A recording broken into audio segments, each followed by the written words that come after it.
Hello everyone. This is Jane of MJ Leader TV, and this is my story.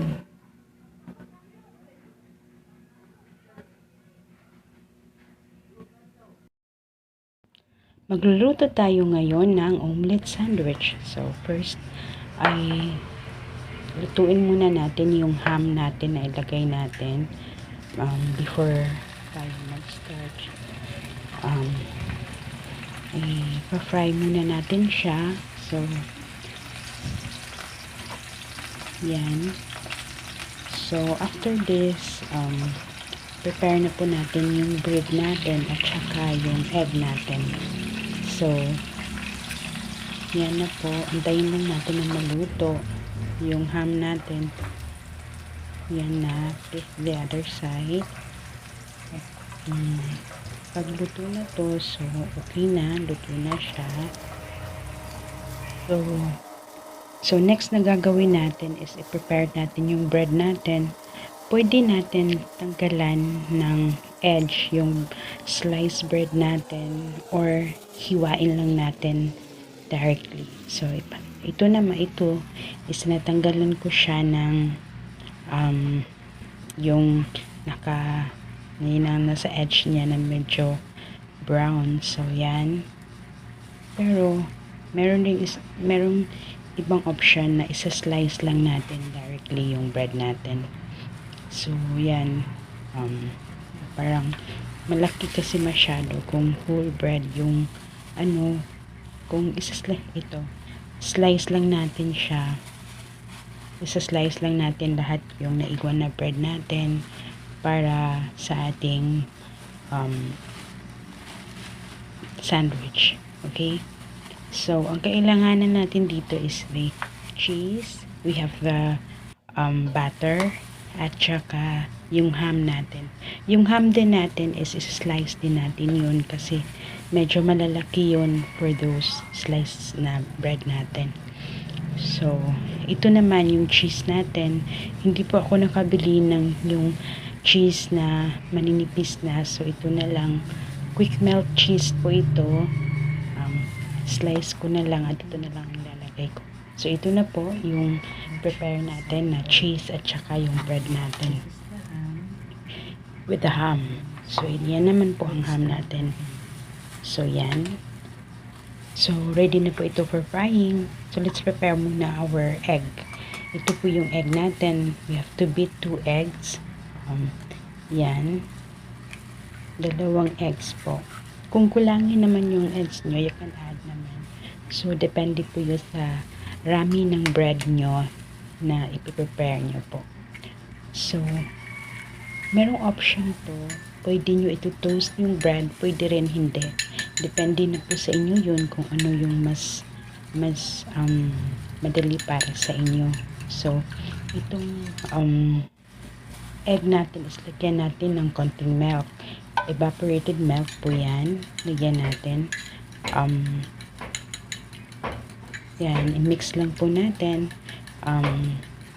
para ma-mix yung ingredients niya. Pwede nyo lagyan ng konting sugar or konting asin. So let's have our butter to melt. Ito na po yung butter natin. I-melt lang natin to, tapos unahin natin yung whole slice bread na tinanggalan ko ng edge. Ito po yun. Ito toast ko siya para makita nyo. Ito toast ko ito. So toasted bread na ito with the butter. Ito toast ko siya sa butter. Tapos yan. Pag mag golden brown na siya, pwede nyo tanggalin sa pan or you can just add in a little butter or vegetable oil at saka ilagay nyo na lang yung beaten egg nyo. Okay, yan na po. So luto na ito. For ilang minutes na lang, pwede na ito. Pwede na tayong mag-add ng eggs natin.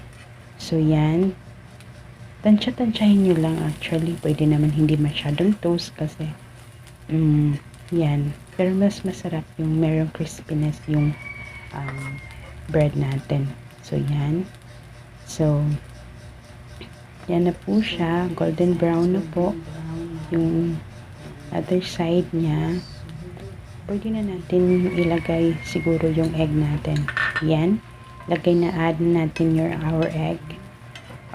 Pwede nyo din i-flip on the other side, pero ako hindi ko na lang flip sa other side kasi mas okay naman ang ganito.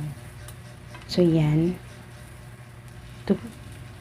tupi-tupi nyo na lang yung mga egg na on the edges of your bread. Yan, tupi nyo yun. Tapos ilagay nyo doon yung ham at saka yung cheese, yung slice na cheese natin. Yan. Tapos ano na yung yan. So okay na siya. So yan na. Gawa na natin yung sandwich natin. So flip lang natin to the other side para rin ma-melt yung cheese na nasa ilalim at saka para medyo maging crispy din siya. So madali lang itong gawin. It's just as easy as 1, 2, 3. Yan. So pwede na siyang hanguin sa pan. So lagay na natin sa plate natin. Okay. This is very healthy and very yummy. Yan. Yan na po yung tinanggal na natin ng edge na bread. So, ito naman, the next one is yung bread natin is directly slice lang natin yung bread. Tapos, tinoast ko na din. So, toasted na to. Toast ko din ito sa butter. Yan, yan. Same procedure lang din yung sa whole bread niya. Pero ito lang is naka-half directly. Hindi ko na tinanggalan pa ng ano. Ifa-flatten nyo na lang ng konti. So, yan. Na-add ko na yung egg ko dyan. Tapos, add na rin yung ham. Lagyan nyo ng cheese. Yan. Tapos, tupiin nyo na lang yung mga excess egg na nasa gilid-gilid niya. Yan. Yan. So, tupi-tupi lang. Yan na po. So, i-flip nyo na lang para hindi siguro siya masyado talagang perfect pero masarap talaga siya. So yan, golden brown na ang ating sandwich. So pwede ko nang hanguin ito sa kanyang lalagyan. So the next one, ito naman is hindi ko po tinoast yung bread niya.